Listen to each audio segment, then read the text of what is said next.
todo o poder do Espírito Santo que habita na nossa vida, todo o poder do Espírito Santo que habita na nossa vida, nos foi dado, primeiro, em Efésios capítulo 1 fala sobre isso, como selo da nossa redenção. O Espírito Santo é o selo da nossa salvação. Mas em Gálatas 5:22 fala, nos ensina que o poder do Espírito Santo que habita na nossa vida é para que sejamos bênção na vida de outras pessoas. Se você não puder ser bênção nos relacionamentos para as outras pessoas, a tua oração nunca vai poder abençoar ninguém. Pensa a respeito disso. Se eu não puder ser bênção com o meu relacionamento para a vida do Vaguinho, é incoerente que a minha oração seja bênção para a vida dele. Sabe como é que se chama isso, Géder? Quando a oração é melhor que o relacionamento? Religiosidade. É religiosidade, não é espontâneo, é a liturgia. Então nós temos que investir em relacionamento. E paternidade ministerial e paternidade se fundamenta por relacionamentos e relacionamentos saudáveis. Sem o princípio do relacionamento, não se constrói o princípio da paternidade. Só que aí tem um detalhe. Quando você fala de paternidade ministerial, você não está falando de pai só. É maior, você está falando de família. Então a ideia é família. Essa que é a ideia. Família. E quando nós falamos em família, talvez, eu anotei aqui alguns pontos. Talvez, se você vai definir família, tem algumas coisas que definem família. Características que definem família. Quer ver uma característica? Quer ver algo que define muito bem família? Crise. Crise define família, sim ou não? Quantas crises familiares você já viveu? Quantas crises de relacionamento familiar você já viveu? Quantas vezes você não teve problema? Algumas pessoas têm problema com os filhos. Ficar bravo com o filho, ficar louco da vida com o filho. Querer quebrar ele, né? Ué, é uma crise, ué. Quantas vezes você viveu crises com os teus pais? Porque os teus pais não te compreendiam, porque os teus pais te cercearam a sua liberdade, foram lá tirar o que te deram, crise. Quantas vezes você viveu crise familiares que você falou assim, agora acabou, já era. Mas essas crises estavam chamando à existência o quê? Um aperfeiçoamento do relacionamento. Quantos conflitos familiares você já viveu? Fala a verdade, quanta briga de verdade mesmo. Briga. É lamentável isso, é ou não é? Mas acontece.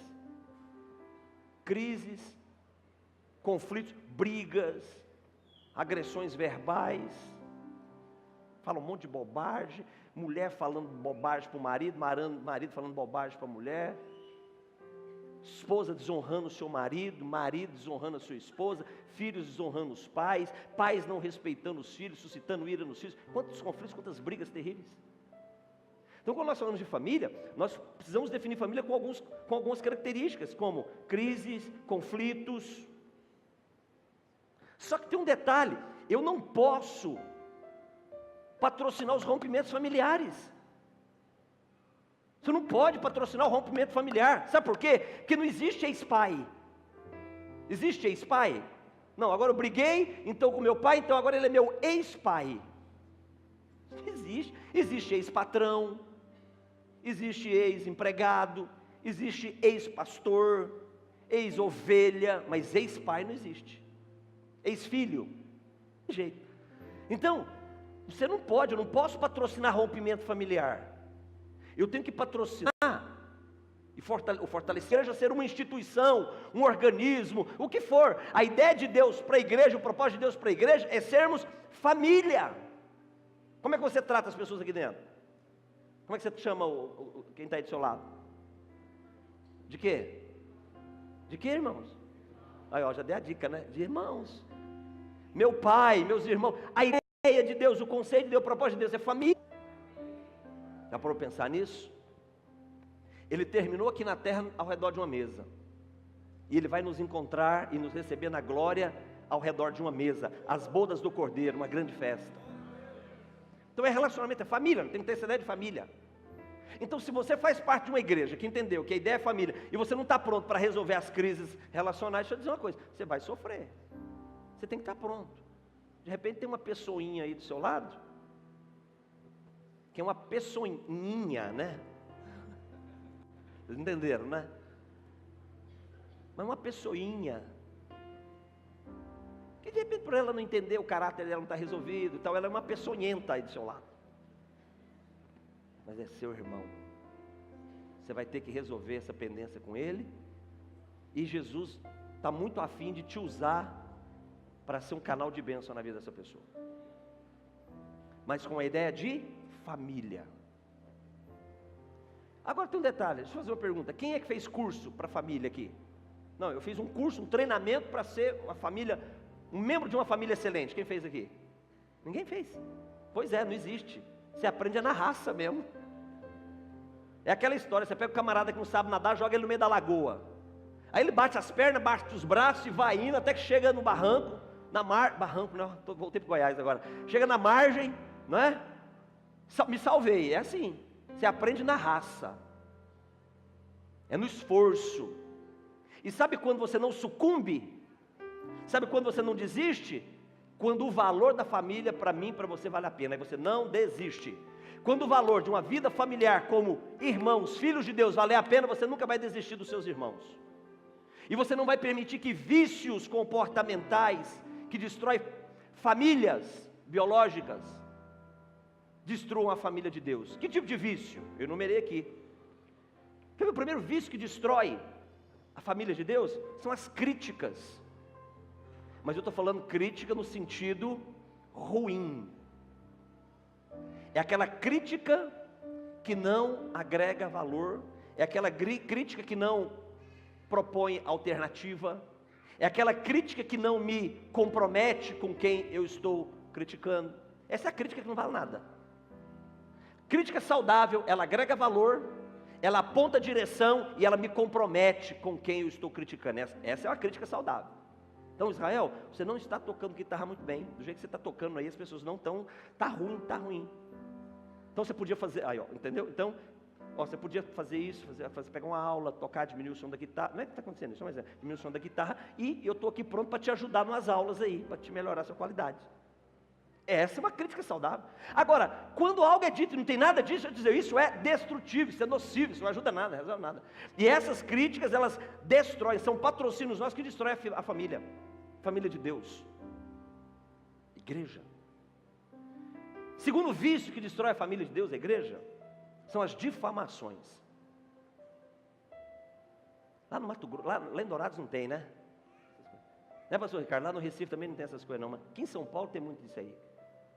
A família de Deus difamando um ao outro. Sabe o que é difamação?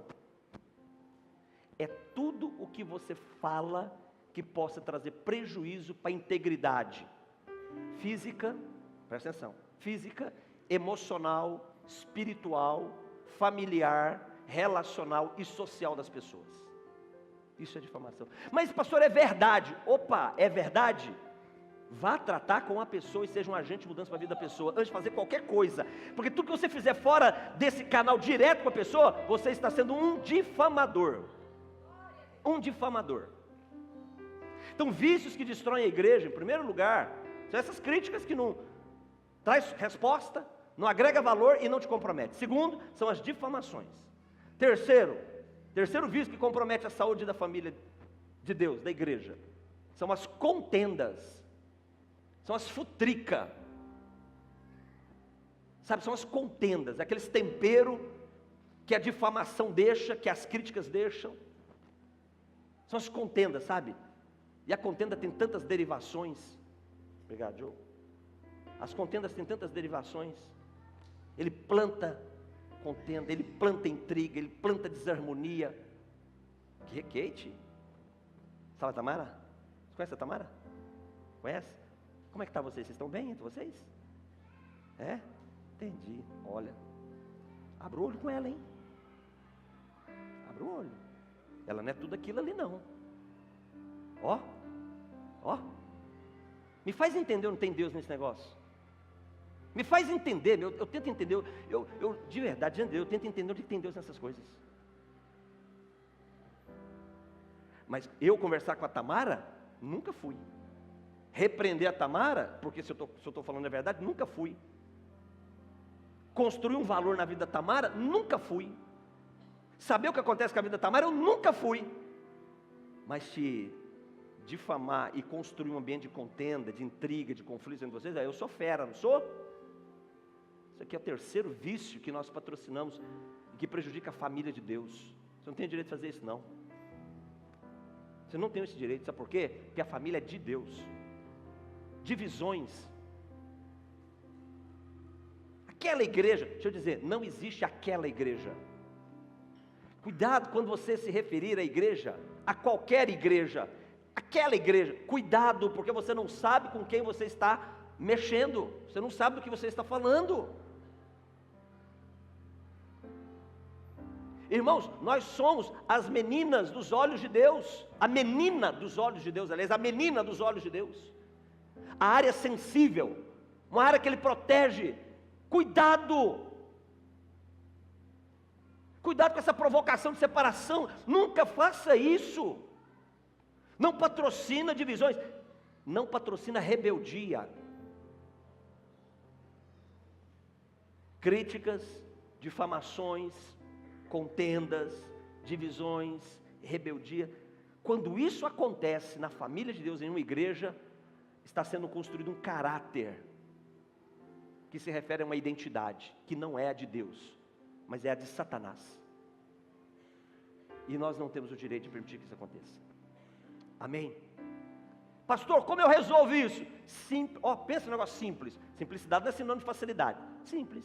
Faça o contrário de tudo isso. Como? Sirva as pessoas. Sirva as pessoas. Pediu a capa? Dá a túnica também. Pediu para caminhar uma milha com você? Caminha 2. Bateu no rosto? Dá o outro lado. Já bateu 10? Que bata mais. Quanto que eu devo suportar? Não tem limite. Pensei que era 7 vezes 7. Pensei que era 7 vezes 70, que era 7 vezes 700. Não tem limite. Sabe por quê? Porque nós somos a família de Deus. E eu tenho que patrocinar a saúde da família de Deus. Pastor, se tiver alguém na família, vamos cuidar dele. Vamos cuidar dele. Se eu percebo alguém que está doente na família de Deus, doente no caráter, doente no caráter desse, vamos lá, vamos ter paciência com ele. Ele não sabe o que está fazendo, doente sabe o que está fazendo? Tem doente que você tem que pôr fralda nele? Coisa, né? Olha o exemplo que eu fui buscar. Tem doente que você tem que pôr fralda nele, porque ele não tem controle das necessidades funcionais básicas da vida dele. Então você vai lá pôr uma fralda para ele não sujar tudo. Então tem membro da família de Deus que às vezes a gente tem que colocar uma fralda nele, porque se deixar ele solto, ele vai sair sujando tudo. Não é verdade? Nós não podemos. Nós temos que ser patrocinadores da saúde da vida familiar. Deixa eu dizer uma coisa, aqui ninguém é doutorado e mestre em paternidade não, tá? A gente está aprendendo. Nós estamos aprendendo na raça. Na raça. Uma coisa boa, a gente quer aprender, né?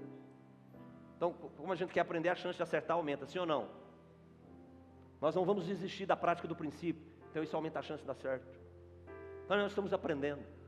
Então vamos desenvolver o caráter da identidade de filhos de Deus. Como é que eu sei se eu tenho um caráter que me identifica como filho de Deus? É só olhar como Jesus age e reage. Paternidade é você encaminhar filhos. Paternidade é você fazer parte da história de momentos importantes dos seus filhos. Uma coisa é quando um pastor ora. Uma coisa é quando um pastor age. Uma coisa é quando um discipulador ora, quando um discipulador age. Uma coisa é quando um líder ora, quando um líder age. Outra coisa é quando um pai age e ora. Quando uma mãe age e ora. Aí tudo é diferente. Por isso que paternidade é princípio. Só que nós precisamos entender algumas coisas em relação à paternidade. Precisamos entender algumas coisas. E eu vou ser bem bem pontual, tópicos. Em primeiro lugar, quando nós falamos em paternidade, então, se pudéssemos ter um tema, seria... o tema pode ficar esse mesmo, deixa só os pontos que forem destacados. Só vou destacar alguns pontos que são fundamentais. A pastora Jean já trouxe uma palavra muito gostosa para o nosso coração. Primeira coisa, a autoridade apostólica no Novo Testamento era paternal. A autoridade apostólica era paternal. A visão de Deus, o chamado de Deus para o homem é paternal. Nunca foi de pastoreio, discipulado, de liderança. Não estou dizendo que essas coisas não existam, mas o propósito final. Se você pegar, você já pegou assim, abra a sua Bíblia no livro de Mateus. Cadê aqui? Quer ver? Abra a sua Bíblia no livro de Mateus, capítulo 1. Mateus capítulo 1.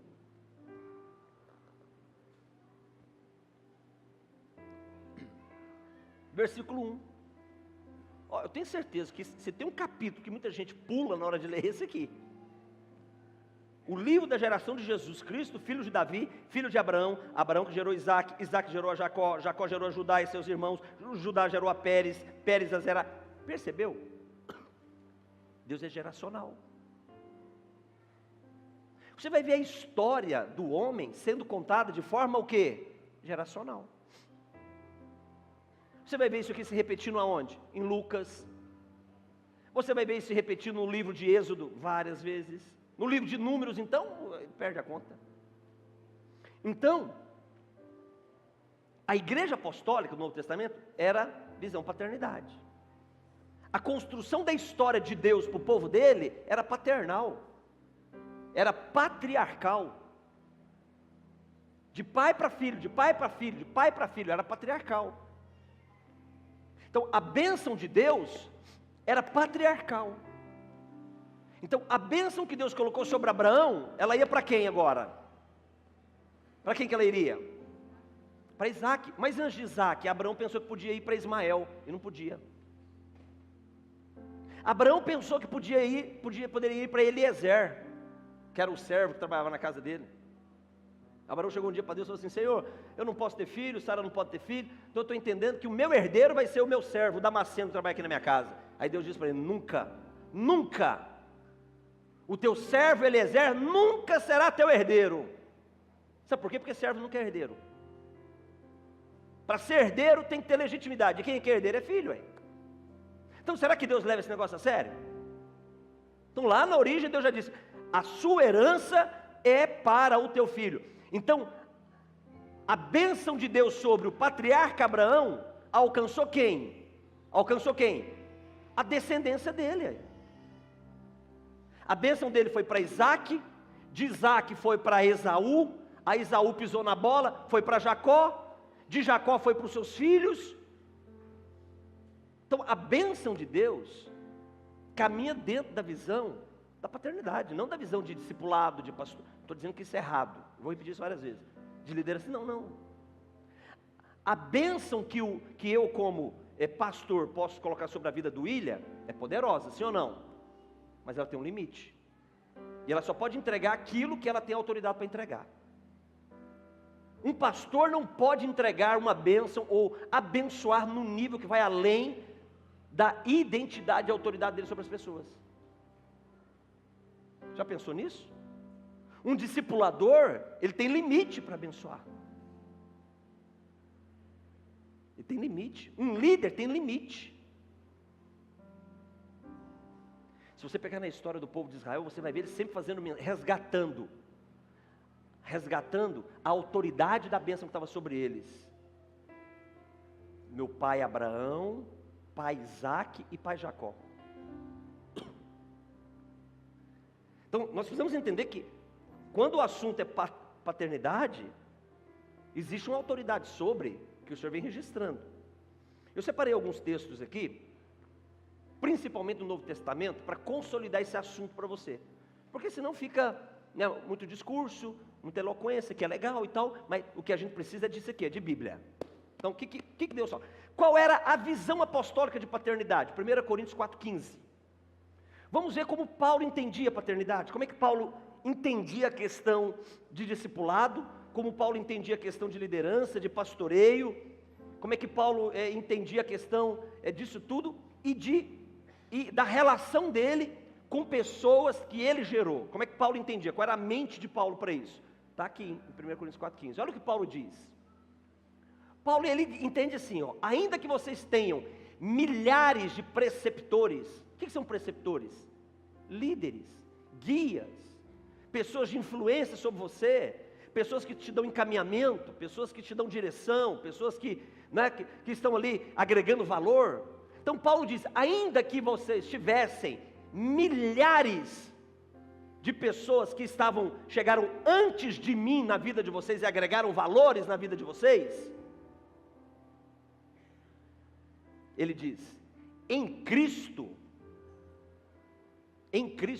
vocês não têm muitos pais. Isso aqui é muito sério, esse texto. Você pode ter muitas pessoas que chegaram em determinado momento da história da sua vida, agregaram valor, deixaram influências, construíram razões para você admirar essa pessoa. Não confunda admiração com o princípio da paternidade. Não tem jeito, o Bruno é teu filho. Aconteça o que acontecer. Não tem jeito. Ele gostando, você não gostando, te admirando, não te admirando, é teu filho. Isso é paternidade. Paternidade não está ligada à admiração, não.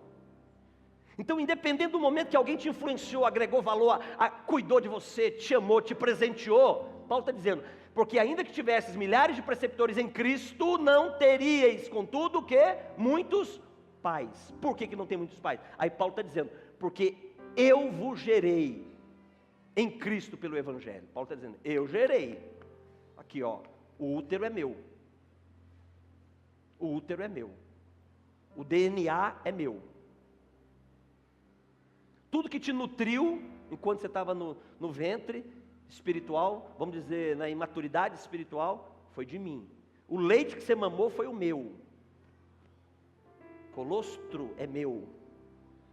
É Ele que te deu essa resistência que você tem hoje, Ele que te deu essa força que você tem hoje, Ele que te deu esses dentes bonitos, branquinhos que você tem hoje, Ele que te deu esse cabelo bom que você tem hoje, essa imunidade que você tem hoje. Eu vos gerei em Cristo pelo Evangelho. Então Paulo não abre mão. Pastor Ricardo, cadê o pastor Ricardo? Está aqui? Está ali atrás. Pastor Ricardo, Paulo não abriu mão da paternidade dele. Ele disse, não tem negócio aqui. Não abriu, Géder, não abriu, não tem negócio, não tem acordo.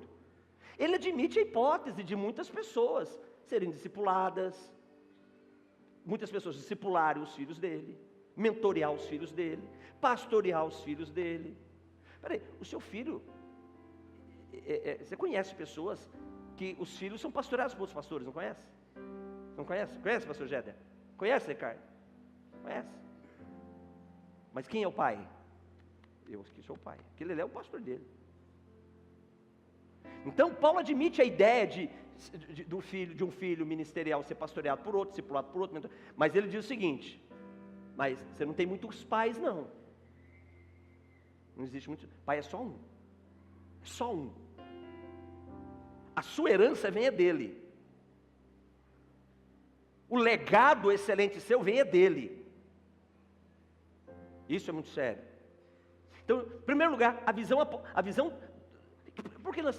Por que tratando Paulo com tanta ênfase? Porque Paulo é o mais importante. É a mais importante pessoa no que diz respeito ao tratado da doutrina das Escrituras. Não tem ninguém mais importante nas Escrituras do que Paulo, não tem. Estou dizendo que os outros não sejam importantes, estou dizendo que ele é mais, só isso. De 27 livros do Novo Testamento, Paulo escreveu 13. 13 ele escreveu. 14º ele é o personagem principal, que é o livro de Atos. Então, esse homem que foi extremamente importante na construção da doutrina da igreja, ele não abriu mão da ideia, do princípio de que não existe muitos pais. Eu sou pai daqueles que eu gerei em Cristo pelo poder do Evangelho. Tranquilo, irmãos? Agora vamos avançar. Vamos ver agora como é que era. É porque essa é uma linguagem unilateral de Paulo com ele mesmo. De Paulo com ele mesmo falando para uma igreja. Agora vamos ver como é que era a relação de outros líderes da igreja. e do próprio Paulo em relação às pessoas e como elas recebiam isso. Por exemplo, 1 Timóteo 1:2. Então tem dois textos, quando Paulo fala com Timóteo, quando Paulo fala com Tito.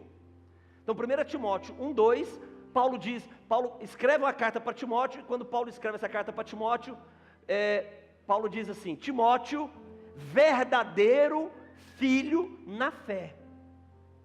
Paulo, ele usa uma palavra grega ali, eu vou pesquisar, verdadeiro, talvez em algumas versões aí, verdadeiramente, do grego gnésios. Sabe o que significa essa palavra grega aqui? Gente, a língua grega, ela é muito profunda. Ela tem palavras que são usadas que definem a grandeza do que quer ser dito. Ela define a grandeza. Ou seja, não é uma língua resumida no seu sentido. Então ela tem palavras que aprofundam a grandeza da intenção do que é dito. E Paulo, quando diz para Timóteo: Timóteo, verdadeiramente meu filho na fé, ele usa uma palavra grega que se denomina gnésios, que significa, sabe o quê? Legitimamente nascido. É isso aí. Então, a palavra verdadeiro no grego que Paulo usa ali significa verdadeiramente nascido. Então Paulo está dizendo: Timóteo, quem é verdadeiramente nascido de mim. Um outro significado dessa palavra gnésio, sabe o que é? É aquele que é registrado no rol de uma descendência. Ou seja, qual é o nome da sua filha mais velha, Danilo? A Beatriz. Quando a Beatriz nasceu, você pegou aquele documentozinho do hospital, os documentos de vocês, você foi lá no cartório, o cartorário abriu um livrão e fez o registro da Beatriz, colocando vocês como pais. Beatriz foi contada no rol de registros das pessoas naturais.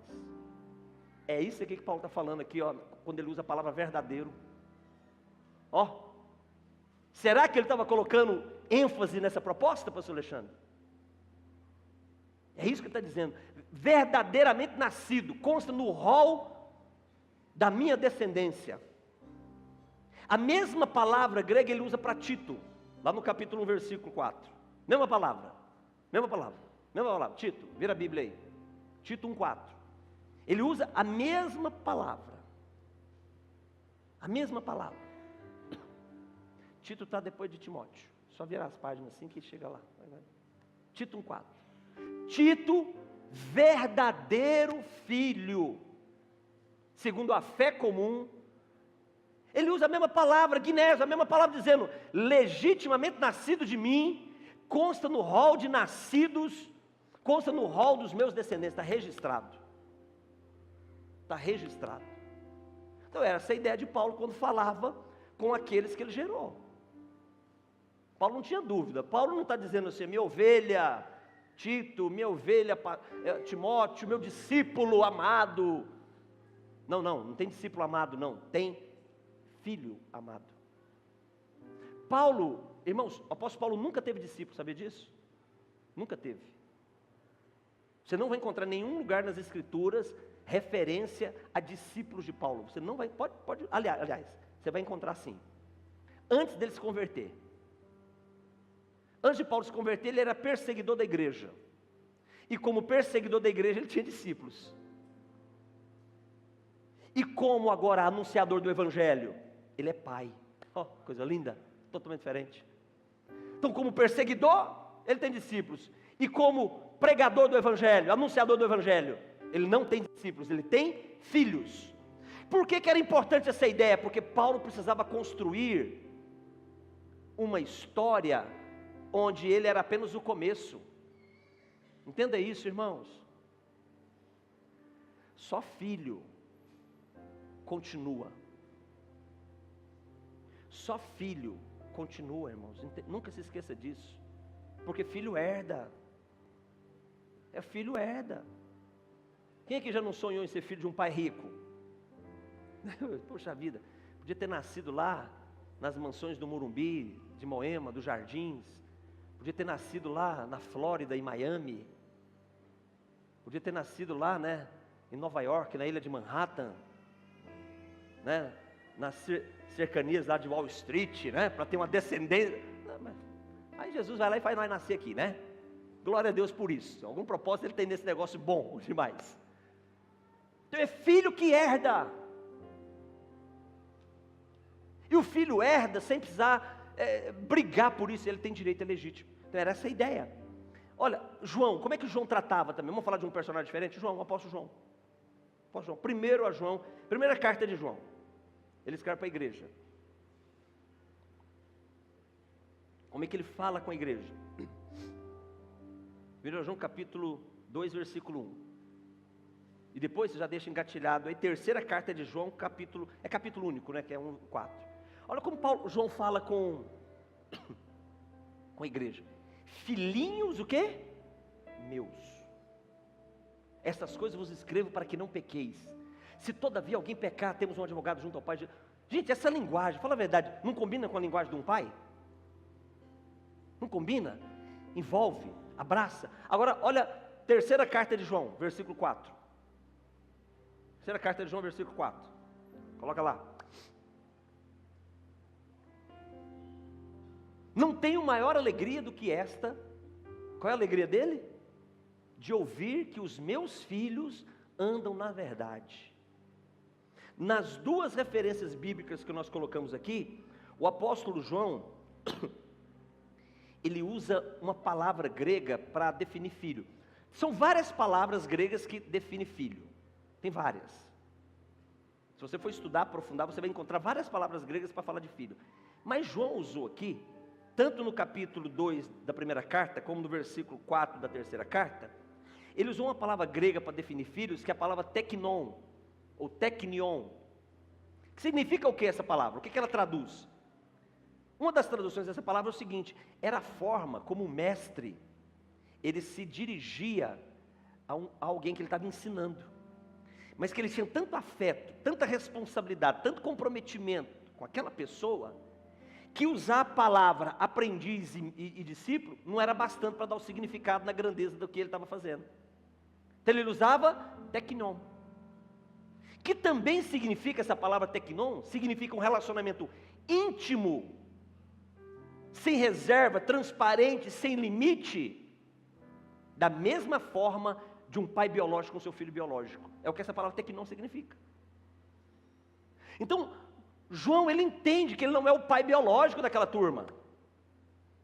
Ele entende que ele não gerou biologicamente aquela turma. Mas ele entende que apesar de estar ensinando aquela igreja, ele tinha com eles entranhado um sentimento, uma verdade, uma convicção de que o que havia entre eles é aquilo que há entre um pai biológico e um filho biológico. Por isso que ele usa essa palavra teknon. As palavras não são usadas por acaso. Ele podia usar qualquer outra palavra para significar filho, mas ele usou teknon para mostrar profundidade nos dois textos. Por isso que é muito importante quando se fala de paternidade, só um parênteses aqui dentro desses tópicos que eu estou colocando, e eu preciso correr porque nós temos muita coisa linda para acontecer hoje. Nós entendemos que paternidade ministerial, a saúde da paternidade ministerial depende da saúde da minha paternidade biológica, tá? Se a sua paternidade biológica não estiver resolvida, você vai ter problema para entender paternidade ministerial. Se a sua paternidade biológica não estiver bem resolvida, você vai ter dificuldade para entender a sua paternidade espiritual. O pastor Ademar falou um pouco sobre isso ontem. Como é que eu vou chamar Deus de pai se o meu pai só me arrebentou? Como é que eu vou chamar Deus de pai se o meu pai biológico me abusou de mim? Como é que eu vou chamar Deus de pai se meu pai biológico me abandonou? Então, concorda? Então a paternidade biológica já está resolvida. Senão você não compreende paternidade espiritual nem paternidade ministerial. Vamos ver aqui um outro texto. Apocalipse 21:7. Então vimos Paulo falando de paternidade, João falando de paternidade. Agora, o Senhor falando de paternidade. Apocalipse 21:7. É o Senhor. Olha o que o Senhor fala nesse sentido. O Senhor está dizendo aqui, o Senhor Deus está dizendo que o vencedor herdará todas essas coisas. Aí o Senhor diz: eu serei o seu Deus, porque agora ele coloca a grandeza da identidade dele. Mas ele diz: e o vencedor me será o quê? Filho. Agora você quer ver o que é lindo aqui, pastor Alexandre? Maravilhoso esse negócio, pastor Josenias, que nos deixa em êxtase. Que o apóstolo João, sabe o apóstolo João que escreveu a primeira carta que nós lemos, a terceira carta que nós lemos? Ele falou de filho usando a palavra grega teknon. Só que aqui ele não usou a mesma palavra grega, ele usou outra palavra grega para definir filho, porque foi João que escreveu esse texto. O Espírito Santo inspirou ele e ele escreveu esse texto. A palavra grega que ele usa agora aqui é huios, que dentre as suas derivações de significado, sabe o que significa? Descendente. Você não entendeu não, gente, não é possível um negócio desse. O Senhor está dizendo, eu serei o seu Deus e você será meu descendente. Irmãos, Ele está dizendo o seguinte, que eu e você somos descendentes dEle. A mesma forma que Jesus é tratado quando é chamado de filho, huios, filho de Deus, deu uma identidade para nós. É assim que Deus nos olha. Deus não nos olha no final da história, porque aqui é o final da história, como ovelha, como discípulo, como liderado, como servo. Ele está nos olhando como quem? Descendente dele. A ideia de paternidade está lá no Antigo Testamento também. Deixa eu te dizer uma coisa. Paternidade, só para alinhar aqui, paternidade espiritual é uma verdade que você não aprende aqui não, tá? Esquece, você tenta aprender aqui, paternidade você aprende aqui, ó. É no seu espírito que você aprende. É aqui, é no espírito. É o Espírito Santo que testifica sobre paternidade, em todos os níveis. Ele aqui, você entende aqui. Sem uma ação do Espírito Santo, você não vai entender o que é paternidade. E não vai se sentir confortável para ela. Fica tranquilo, você não precisa ficar em crise. Se você não... eu não quero. Glória a Deus. Ou não, né? Mas é aqui. No Antigo Testamento, tem um profeta que entendeu essa ideia de paternidade. Ele entendeu. Ele entendeu. Mas sabe por que esse profeta entendeu? Porque a vida dele com o Espírito Santo era algo muito entranhado. Não tem como você estar ligado ao Espírito de Deus e os valores do Espírito de Deus não comprometer os teus valores de uma forma positiva. Impossível. Todas as vezes que você está conectado, envolvido com o Espírito Santo, as verdades dele vão fluir para dentro de você. Você não precisa nem querer aprender, você vai aprender. Você não precisa nem ficar buscando, não, ela vai entrar em você, sabe por quê? Você está entranhado com ele. Quantos entendem isso? Assim funciona. Você está muito entranhado com ele, você não tem que fazer força. É aquele fluxo de verdades de Deus dentro da sua vida, te transformando. É assim que funciona. Em segundo Reis, segundo livro que conta a história dos reis de Israel, no capítulo 2, conta a história desse profeta. Foi o profeta Eliseu. Irmãos, o profeta Eliseu, ele entendeu verdades que ele precisava ter. E ele conheceu Elias, e quando ele conhece Elias, ele diz para Elias, eu quero o dobro do que você tem. Agora, deixa eu te fazer uma pergunta, você já pesquisou, você já aprofundou, você já gastou tempo para saber o que realmente Eliseu queria? Tem muita gente dizendo, pastor Josanias, que Eliseu queria a capa de Elias.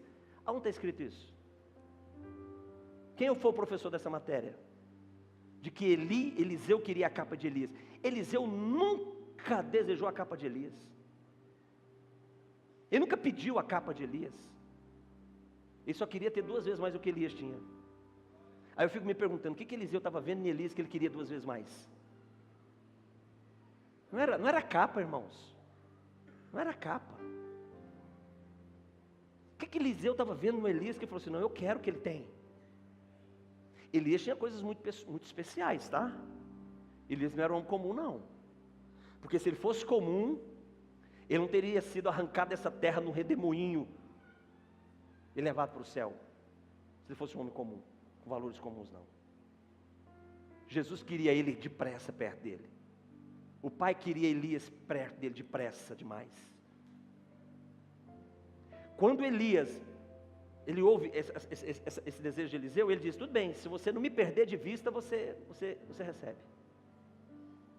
Se você não me perder de vista, você não pode me perder de vista. E aí eu fico, aqui eu tenho temor nesse texto, porque se eu quero algo excelente, eu tenho que preservar as minhas alianças. Elias diz, para você ter o que você quer, você não pode me perder de vista, ou seja, você não pode se desligar de mim, nunca. Porque o dia que você se desligar de mim, você não vai me ver mais, aí você perde tudo. Elias não obrigou Eliseu a uma aliança, ele só disse, você quer ter o que você está querendo, pedindo aí, desejando? Você não pode me perder de vista. O dia que Elias é arrancado da presença de Eliseu, cadê, gente, lá o 2 Reis 2, já lá, gente. O dia que Elias é arrancado da presença de Eliseu, segundo a Reis 2:11, 11 e 12. Quando o Senhor tira o Elias de Eliseu, tem um grito na boca dele, olha lá. Indo eles andando e falando, então Elias estava ali colado, Eliseu estava ali colado com Eliseu, Eliseu estava colado com Elias. Então eles iam falando, e um carro de fogo, com cavalos de fogo, os separou um do outro, e Elias subiu para o céu num redemoinho, versículo 12. O que vendo então Eliseu isso, olha o grito dele. Olha o grito, meu pai, carros e cavalos de Israel, nunca mais foi visto Elias. Então percebe o grito de desespero no coração de Eliseu? Eliseu podia ter dito, meu pastor, meu líder, meu discipulador, meu mentor, meu profeta, meu qualquer coisa. Mas o grito dele ali era, meu pai. Por que Eliseu, você não vai ver essas ocorrências de paternidade, entendimento de paternidade, no Antigo Testamento de graça não, você não vai achar isso lá. Mas por que Eliseu conseguiu ter essa percepção de pai? Porque o Espírito Santo agia sobre a vida dele, irmão, estava ali. Só o Espírito Santo vai nos fazer entender paternidade, certo? No Antigo Testamento também nós vemos algumas revelações sobre paternidade. Por exemplo, o profeta Isaías compreendeu isso. Ele compreendeu, mas não tinha como ser diferente. Lembra do que eu falei? Quando o Espírito Santo está conectado conosco, fluindo, verdades espirituais elas se manifestam de uma forma tranquila. O profeta Isaías foi o profeta mais messiânico do Antigo Testamento, foi o profeta que mais falou de Jesus no Antigo Testamento.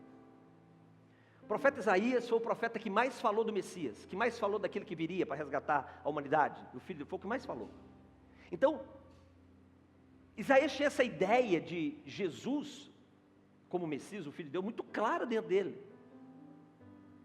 Pastor, o que isso tem a ver com Isaías ter entendimento de paternidade no Antigo Testamento? Simples. Não existe paternidade espiritual sem a pessoa de Jesus. Não existe. Não existe, tá? Somente há um caminho para se tornar filho de Deus. Só um caminho. Só tem um caminho, não tem outro. Não tem outro.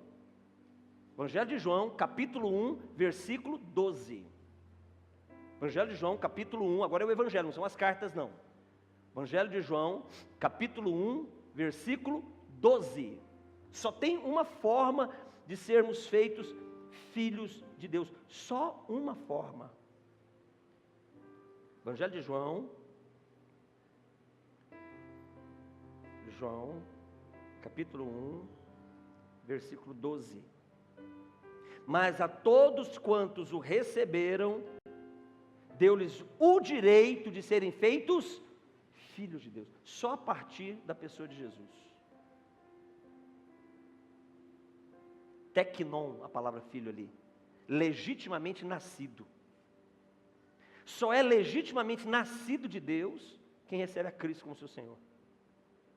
Então não há outra forma de ser filho senão a partir da pessoa de Jesus, não tem outra. Isaías falou muito de Jesus, ele teve clareza da paternidade. Isso não foi escondido, não era obscuro para ele. Por isso que Isaías 63:16, ele fala de paternidade, ele trata de Deus. Isaías é o único personagem do Antigo Testamento que se refere a Deus como Pai. No livro de Êxodo, são mais de 100 referências a Israel como povo de Deus, povo de Deus, povo de Deus, povo de Deus, povo de Deus, povo de Deus. Nunca como filho, nunca. Mas Isaías entendeu. Cadê, meu Deus do céu? Sangue, fogo e terremoto. Isaías 63:16. Isaías entendeu. Mas tu és o nosso Pai. Ainda que Abraão não... Olha o que ele fala. Josanias, olha o que ele fala aqui. Ainda que Abraão não nos conheça, ainda que Israel não nos reconheça, tu, Senhor, é o nosso Pai. Olha que coisa poderosa. Isaías, ele transcendeu a genealogia, a ideia geracional patriarcal, e foi direto para o céu. Você acha que aqui é qualquer coisa? Ele entendeu isso aqui. Agora, vai lá para Isaías 64, versículo 8. Mais uma fala de Isaías em relação à paternidade. Mas agora, ó Senhor, Tu és o nosso Pai. Somos o barro Tu és o oleiro e nós somos as obras das tuas mãos.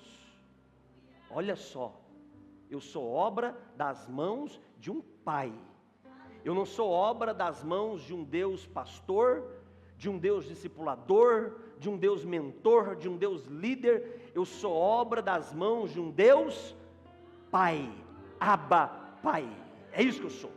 Isaías entendeu isso. Isaías entendeu isso. O próprio Deus dá testemunho da sua paternidade em Mateus 3,17. Quando ele olha para Jesus diz: esse é o meu filho, Ruios, descendente.